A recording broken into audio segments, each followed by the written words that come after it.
The massive lecture hall buzzed with quiet conversations in dozens of alien languages. Students from across the galaxy filled the curved rows of seats, each designed to accommodate different body types and breathing requirements.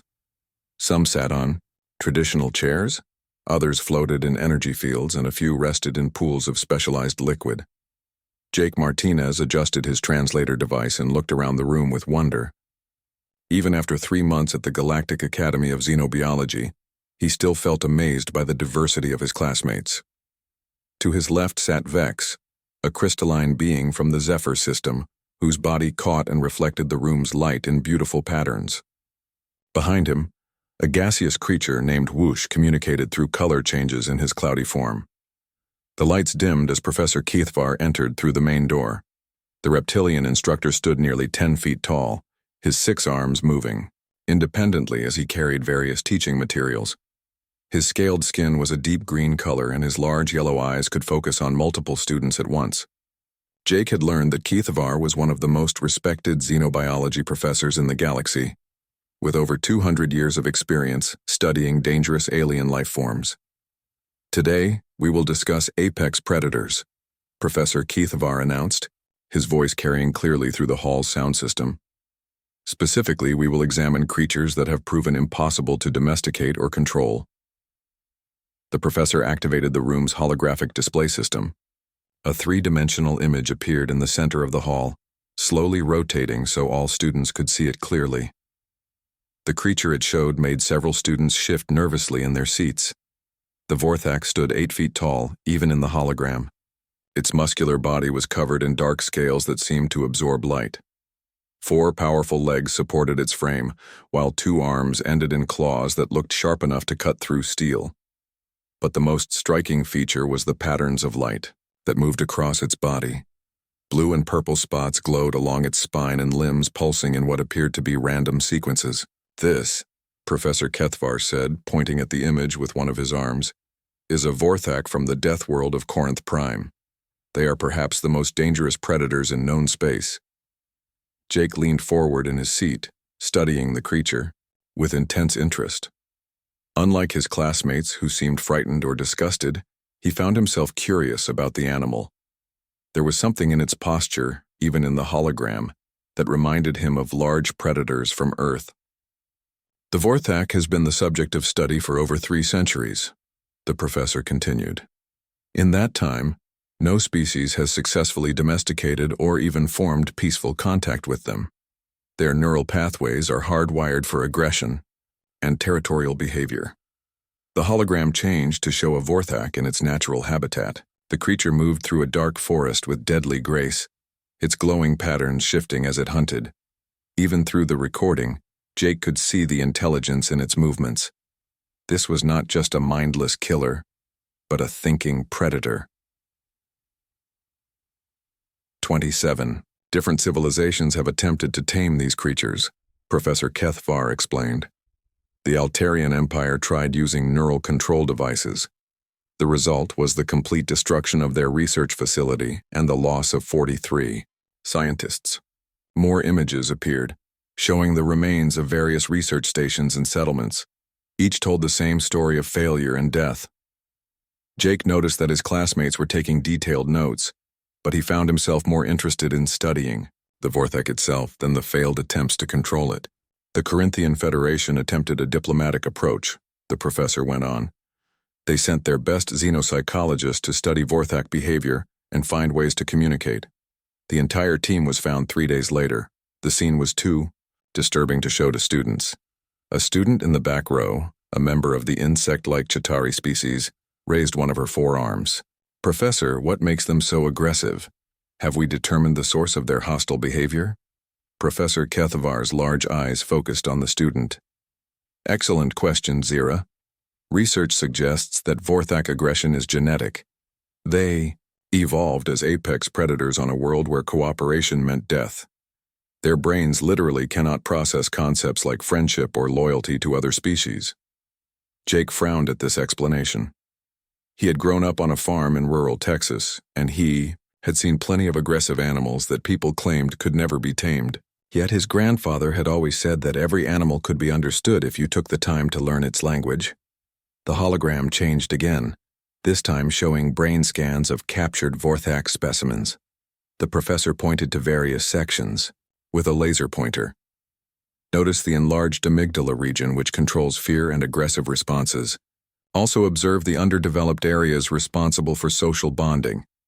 These creatures are evolutionary dead ends when it comes to interspecies cooperation. What about their intelligence? Asked another student, this one from the aquatic nautilus system. They appear to use tools and show problem-solving abilities. Indeed they do, Professor Kethvar agreed. Vorthak are highly intelligent, which makes them even more dangerous. They can plan attacks, set traps, and learn from their mistakes. But their intelligence is focused entirely on hunting and survival. They lack the emotional capacity for anything beyond their basic predatory instincts. Jake raised his hand slowly. When the professor acknowledged him, he asked, "Has anyone tried studying their behavior in their natural environment? Without capturing them, I mean." Several of his classmates turned to look at the human with surprise. Vex's crystalline body flickered with what Jake had learned indicated amusement among his species. "Young Martinez," Professor Kethvar said with what might have been patience. "Approaching a Vorthak in the wild would be suicide. These creatures can detect a living being from miles away. They are perfect killing machines with no capacity for mercy or restraint." The professor moved closer to Jake's section of the hall. "I understand that humans have a reputation for bonding with various Earth predators, but the Vorthak is beyond anything your species has encountered. They make your great white sharks look like harmless pets." Some students made sounds that Jake's translator indicated were laughter. He felt his face grow warm with embarrassment, but he did not back down from his interest in the creatures. The lecture continued for another hour, with Professor Kethvar showing more examples of failed attempts to control or study Vorthak. Each story ended the same way, with death and destruction. By the end of the class, Jake was the only student who did not seem completely convinced that the creatures were hopeless cases. As students began filing out of the hall, Vex approached Jake's seat. "You really think there might be a way to understand those monsters?" the crystalline being asked through the translator. Jake packed his materials slowly, still thinking about what he had seen. "I don't know," he answered honestly. "But I keep thinking about something my grandfather used to say. He told me that every animal speaks a language. Most people just never bother to learn how to listen." Vex's body patterns showed confusion. "But you heard the professor. Dozens of experts have tried and failed." "Maybe," Jake said, standing up and shouldering his bag. "But maybe they were all speaking the wrong language." As Jake left the lecture hall, he could not shake the image of the Vorthak from his mind. There had been something in the creature's movements, something in the way it held itself that seemed familiar. He had seen that same posture in wild animals back home. Animals that others had claimed were too dangerous or too aggressive to approach. His grandfather had taught him that the most important tool for understanding any animal was not technology or force, but patience and respect. Jake wondered if anyone had ever tried that approach with a Vorthak. He decided that someday he would find out. 2 weeks after the lecture about the Vorthak, Jake found himself aboard a transport ship heading toward Corinth Prime's outer moon. The excitement among his classmates was clear as they prepared for their first real field research expedition. This was not just another classroom lesson, but a chance to observe dangerous alien life forms in a controlled environment. The transport ship was designed to carry multiple species safely through space. Jake sat in the human section, but he could see his alien classmates through the transparent barriers that separated different atmospheric zones. Vex was secured in a crystalline support structure, while Whoosh floated in a pressurized gas chamber. The Chitauri student named Zira hung from specially designed hooks that accommodated her insect-like body. Professor Kethvar moved between the sections using his environmental suit, checking on each student group. When he reached the human area, he paused next to Jake's seat. "Remember, Martinez," the professor said, his voice coming through the suit's speaker system. "This is a scientific observation mission. The creatures we will be studying are extremely dangerous. Follow all safety protocols without question." Jake nodded respectfully. "Yes, sir. I understand." The professor studied the young human for a moment before moving on. Jake had the feeling that Kethvar was still concerned about his questions from the previous lecture. The human had been asking more detailed questions about Vorthak behavior during their smaller study sessions, and his interest seemed to worry the instructor. After 6 hours of travel, the transport ship docked with the research station orbiting Corinth Prime's moon. Through the viewports, Jake could see the main planet below. Corinth Prime was a dark world covered in dense forests and deep valleys. Even from space, it looked like a place where only the strongest creatures could survive. Triu research station was enormous, built like a great wheel spinning slowly in space. Different sections were designed for different types of research, with the most dangerous specimens kept in the heavily shielded central hub. Security forces patrolled the corridors, and Jake noticed that even the regular staff carried weapons. Dr. Yilneth met them at the docking bay. She was a member of the Aquari species, with blue-green skin and large black eyes adapted for underwater vision. Her gills were covered by a breathing apparatus that allowed her to function in the station's standard atmosphere. "Welcome to Research Station Corinth 7, Dr. Yilneth said, her voice carrying a slight musical quality that Jake found pleasant. "I am the chief researcher here, and I will be your guide for the next 3 days." She led them through the station's main corridors, pointing out different research areas and explaining the work being done. The students saw laboratories where scientists studied plant samples from Corinth Prime, medical bays where they tested new treatments for injuries caused by the planet's dangerous wildlife, and communication centers where they tried to decode the languages of various alien species. "Our primary research focus," Dr. Yilneth explained as they walked, "is understanding predator behavior in controlled environments. We have specimens from 12 different worlds, including some of the most dangerous creatures in the galaxy." They passed through several security checkpoints, each one more heavily guarded than the last. Jake noticed that the security officers became more alert as they moved deeper into the station. Their weapons were not just simple energy pistols, but heavy military-grade equipment designed to stop large, aggressive targets. Finally, they reached the observation decks that looked into the contained habitats. The first few enclosures held creatures that Jake recognized from his studies. A pack of razor wolves from Centauri Beta paced behind force barriers, their metallic fur gleaming under the artificial lights. A shadow cat from the Vega system lay, motionless in its dark habitat, nearly invisible except for its glowing eyes.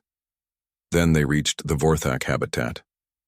The enclosure was larger than the others, with thick, transparent barriers that Jake could see were at least 3 feet thick. Inside, the habitat was designed to look like a section of Corinth Prime's forest.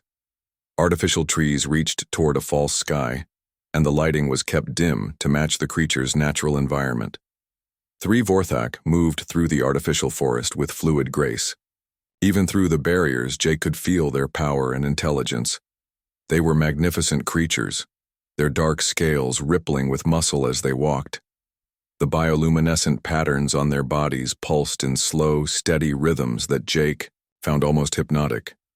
"These are our prize specimens," Dr. Yilneth said with obvious pride. "We have been studying them for 5 years now. The largest one, which we call Alpha 7, has shown remarkable problem-solving abilities." Alpha 7 was indeed impressive. He stood nearly 9 feet tall and moved with the confidence of a creature that had never known fear. His bioluminescent patterns were more complex than the others, with intricate designs that seemed to shift and change as Jake watched. "How do you feed them?" asked Zira, her compound eyes reflecting the habitat's lighting. "Very carefully," Dr. Yilneth replied with what Jake thought might be humor. "We use automated systems to deliver their food. Direct contact would be fatal for any research staff." The feeding system was impressive. Mechanical arms extended from hidden panels in the habitat's ceiling, lowering chunks of meat to specific locations.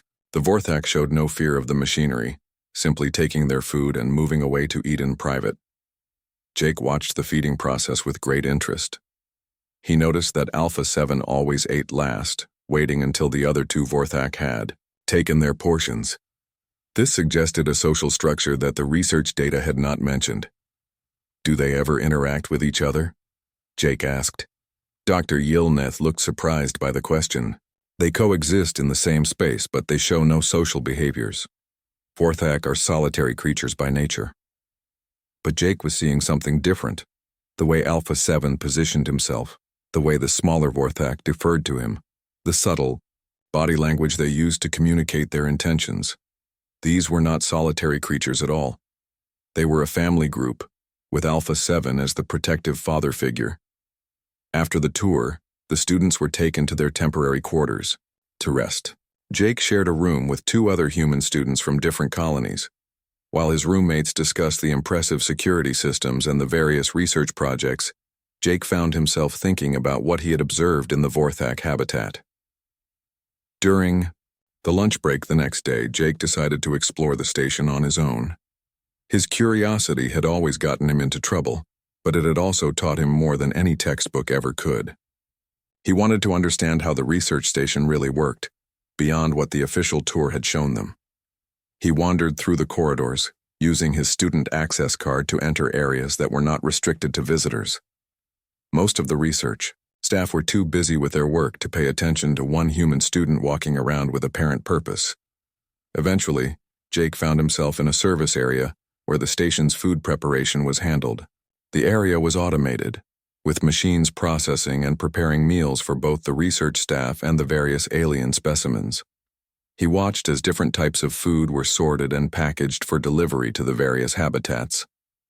In one corner, he noticed a disposal unit where rejected food items were being discarded. Curious, Jake moved closer to see what was being thrown away. Most of it was spoiled or contaminated food that could not be safely fed to the specimens. But mixed in with the waste, Jake saw something interesting. Purple berries, each about the size of a grape, were being discarded in large quantities. They looked fresh and healthy, with a sweet smell that reminded him of the blueberries that grew wild on his family's farm back on Earth. Jake picked up one of the berries and examined it closely. It felt firm and ripe, with no signs of decay or contamination. He wondered why such good food was being thrown away. A maintenance worker, a member of the slug-like gastropod species, noticed Jake's interest in the discarded berries. "Those are no good for the specimens," the worker explained through his translator. "They grow wild on Corinth Prime, but they have no nutritional value for predators. The research team tried feeding them to various creatures, but none of them showed any interest." Jake nodded politely, but something about the explanation did not feel right to him. In his experience, if something grew naturally in an animal's environment, there was usually a good reason for it. Plants and animals evolved together, each filling specific roles in their ecosystem. Without really thinking about why, Jake slipped several of the berries into his pocket. They felt cool and smooth against his fingers, and their sweet smell was quite pleasant. He had no specific plan for them, but his instincts told him they might be important somehow.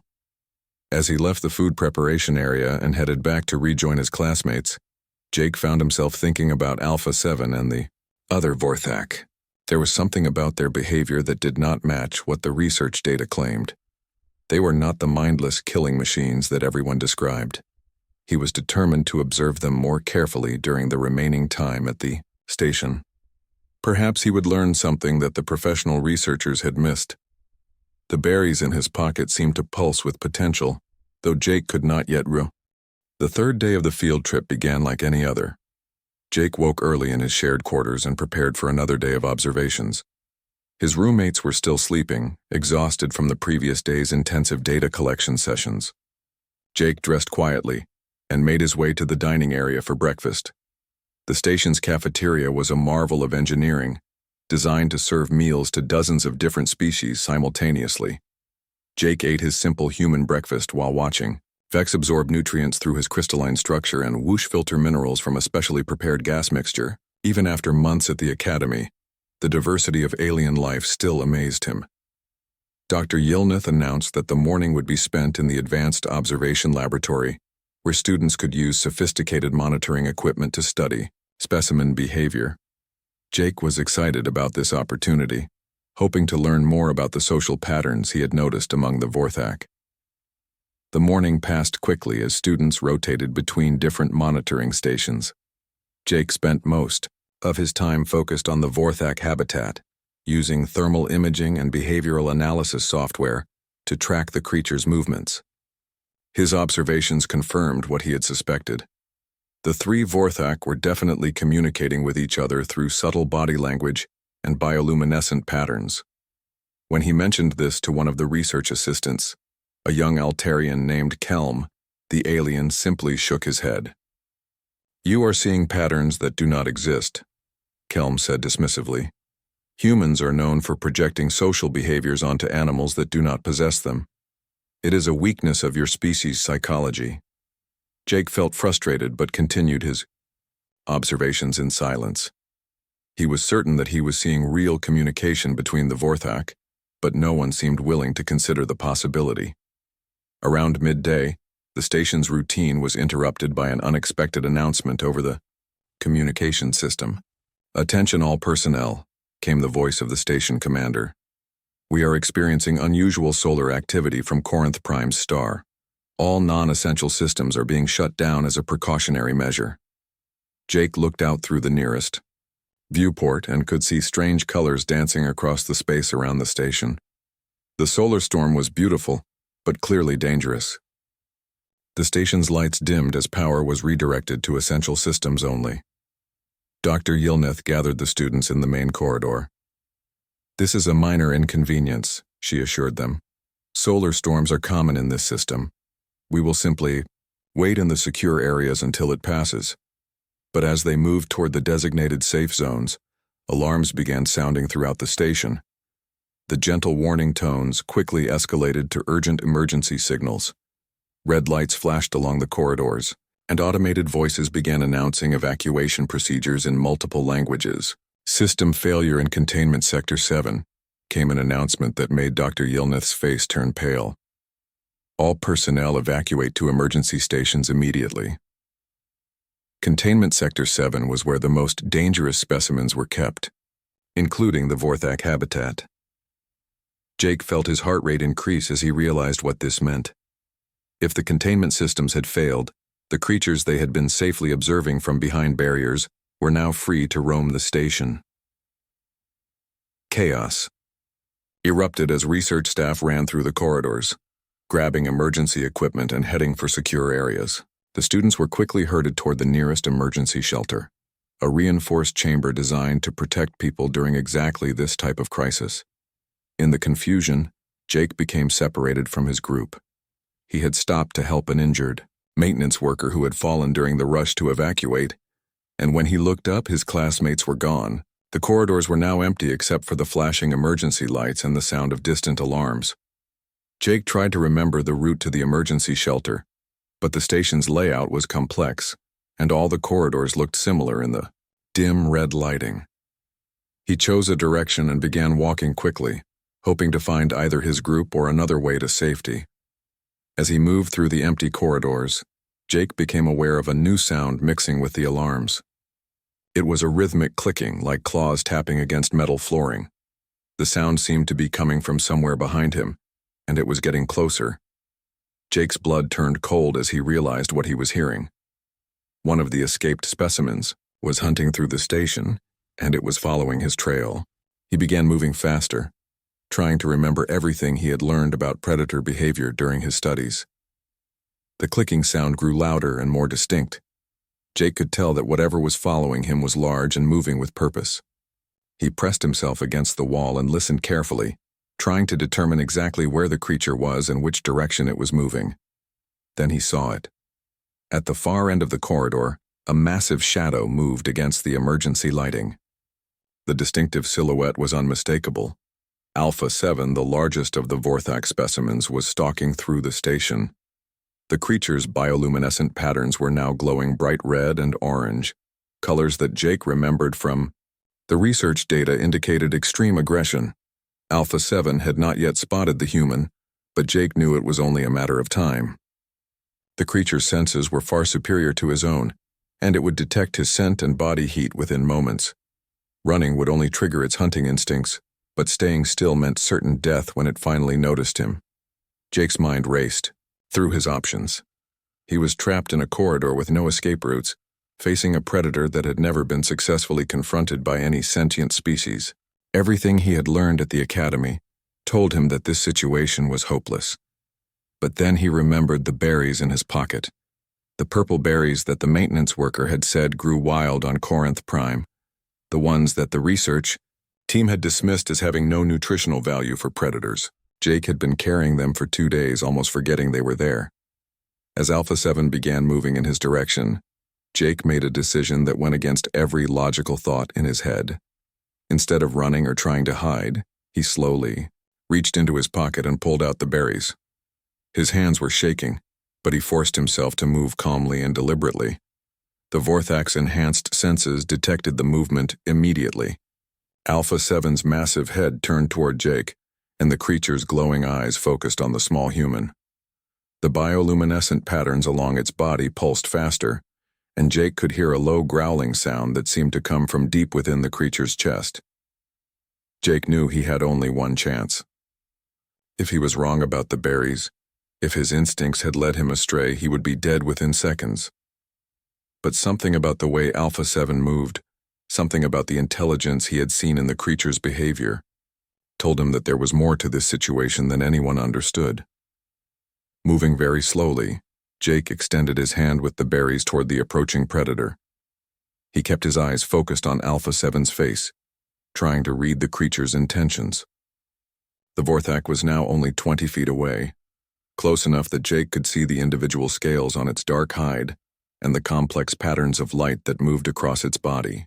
"Easy," Jake said softly, using the same gentle tone he had always used with frightened animals on his family's farm.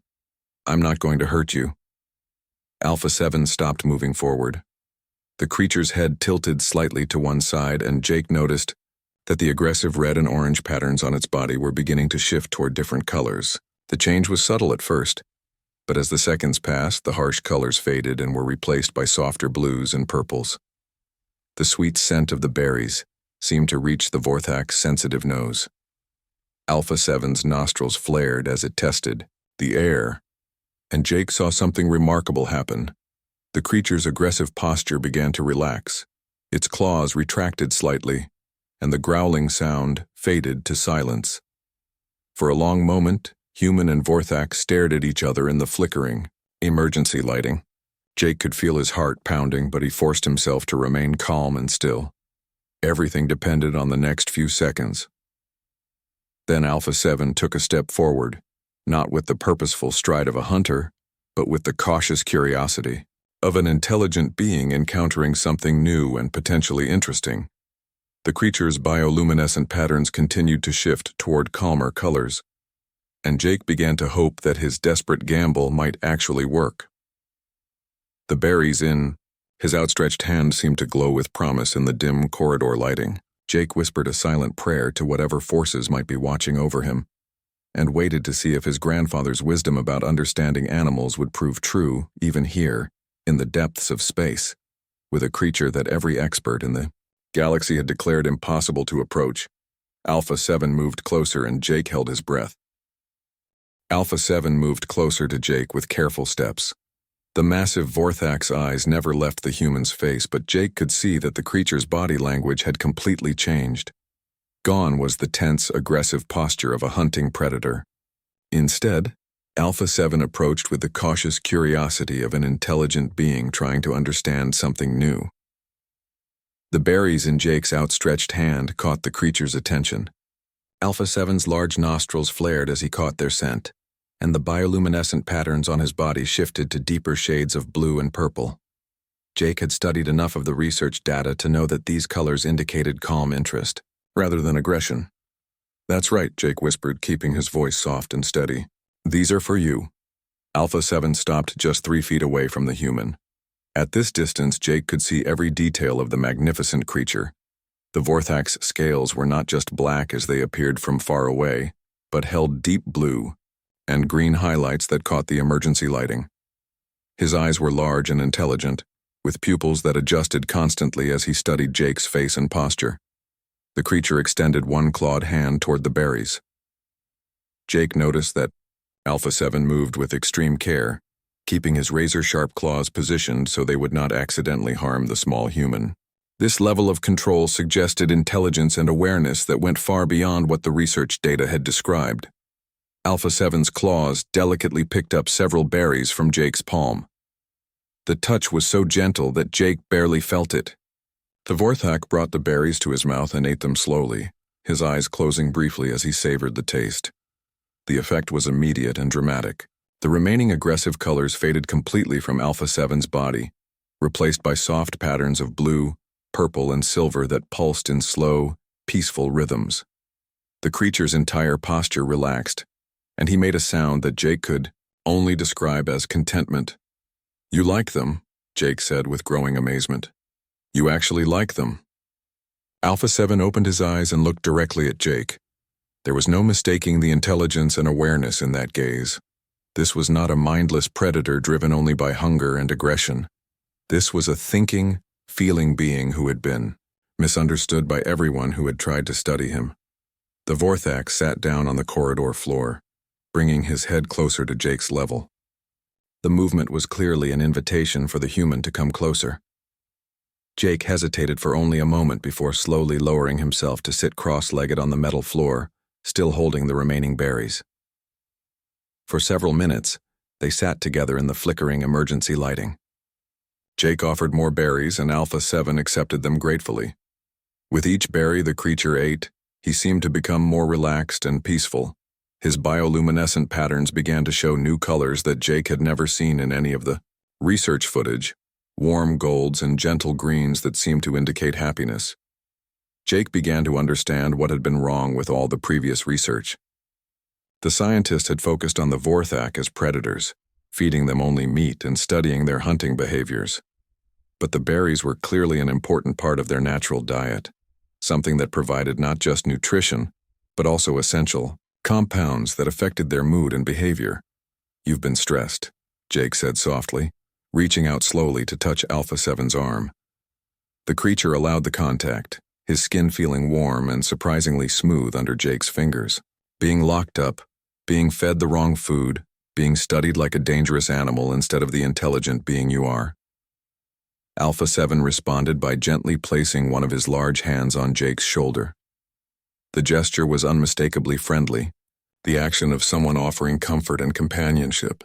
Jake felt tears forming in his eyes as he realized the magnitude of what was happening. The sound of running footsteps echoed through the corridor. Jake looked up to see a security team approaching, their weapons drawn and ready to fire. At the head of the group was Dr. Yilneth, her aquatic features showing obvious panic. "Martinez," she called out. "Stay perfectly still. Do not make any sudden movements." But Alpha 7 was already moving, not to attack but to position himself protectively between Jake and the approaching security team. The Vorthak's bioluminescent patterns shifted to bright yellow and orange, colors that Jake now understood meant warning rather than aggression. "Wait," Jake called out, scrambling to his feet. "Don't shoot. He's not dangerous." The security team leader, a heavily armored member of the rhinoceros-like Corvani species, raised his plasma rifle. "Step away from the creature, human. It is preparing to attack." "No, he's not," Jake insisted, moving to stand beside Alpha 7. "He's protecting me. Look at his patterns, look at his posture. He's not aggressive, he's defensive." Dr. Yilneth stared in disbelief at the scene before her. A human student was standing calmly next to the most dangerous predator in the galaxy, and the creature was showing protective behavior rather than aggression. It went against everything she had learned in decades of research. "This is impossible," she whispered. "Vorthak cannot form bonds with other species. Their neural structure does not allow for it." Jake pulled more berries from his pocket and offered them to Alpha 7. The creature accepted them gratefully, his defensive posture relaxing as the sweet fruit calmed his anxiety. The yellow warning colors faded back to the peaceful blues and purples that Jake was beginning to associate with contentment. "You've been studying them wrong," Jake said, his voice carrying a confidence that surprised even him. "You've been feeding them wrong, housing them wrong, thinking about them wrong. They're not just predators, they're people." The security team remained frozen, their weapons still raised but their fingers hesitant on the triggers. What they were, seeing defied every piece of scientific knowledge they possessed about Vorthak behavior. Alpha 7 made a soft sound, almost like a purr, and gently touched Jake's arm with one claw. The gesture was so obviously affectionate that even the most Skeptical observer could not mistake it for anything threatening. The berries, Dr. Yilneth said slowly, her scientific mind trying to process what she was witnessing.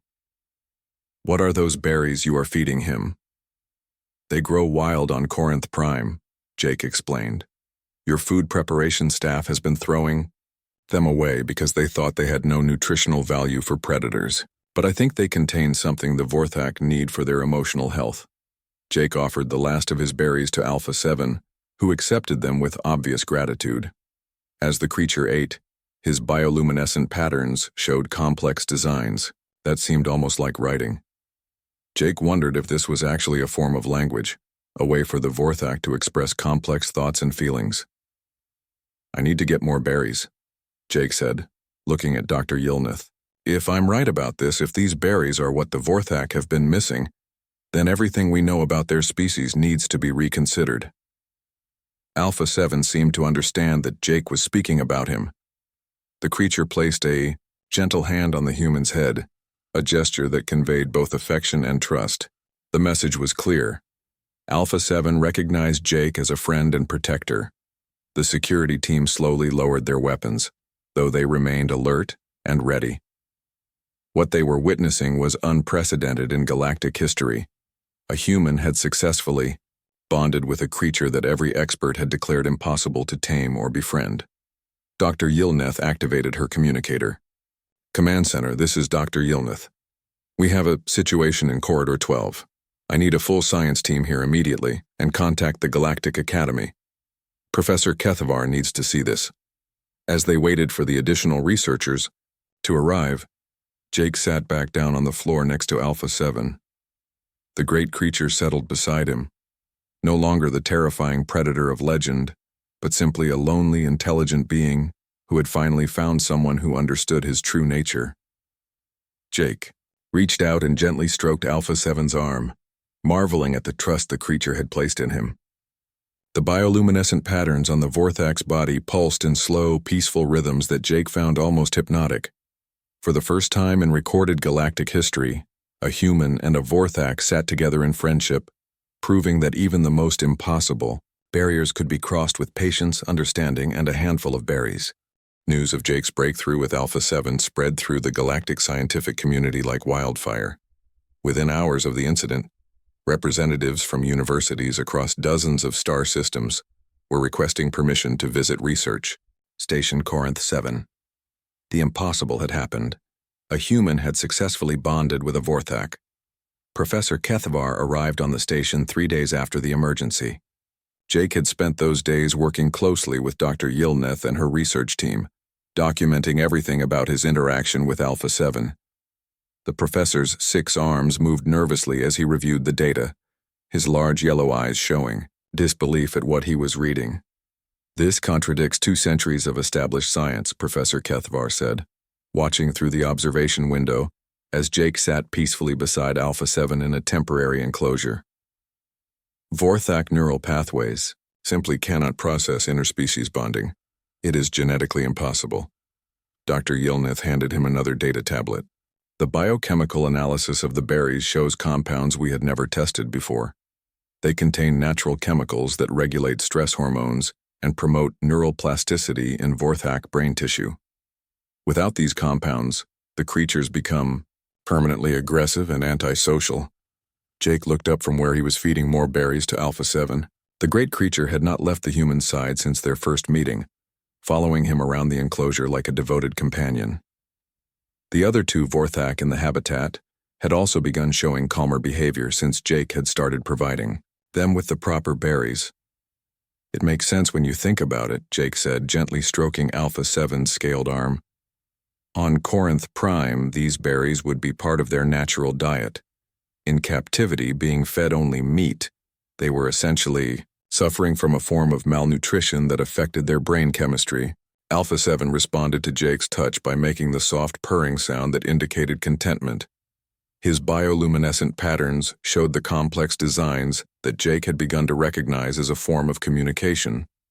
The creature was trying to tell him something, though Jake was still learning to understand the meaning of different pattern combinations. Professor Kethavar watched this interaction with growing amazement. Everything he had taught about Vorthak behavior was being proven wrong by a young human student with no formal training in xenobiology. "Show me exactly how you first approached him," the professor requested. Jake demonstrated the slow, careful movements he had used during their first encounter. He explained his grandfather's teachings about reading animal body language and the importance of showing respect rather than dominance when dealing with powerful creatures. "Human intuition," Dr. Yilneth mused. "Your species has evolved alongside predators for millions of years. Perhaps you have developed instincts that we lack." Over the following weeks, Jake's methods were tested with other Vorthak specimens throughout the galaxy. Research stations that had housed the creatures for years began introducing the berries into their diets and modifying their care protocols based on Jake's observations. The results were consistent and remarkable. Vorthak, who had been considered hopelessly aggressive, became calm and social when provided with proper nutrition. They began showing complex behaviors that had never been documented before. Problem solving, abilities that rivaled the galaxy's most intelligent species, emotional responses that indicated deep feelings and memories, and communication patterns that suggested a sophisticated language. The scientific revolution extended far beyond just the Vorthak. Jake's success encouraged researchers to re-examine their assumptions about dozens of other species that had been labeled as impossible to domesticate. Across the galaxy, new partnerships were being formed between sentient species and creatures that had previously been considered too dangerous to approach. Jake found himself at the center of this transformation.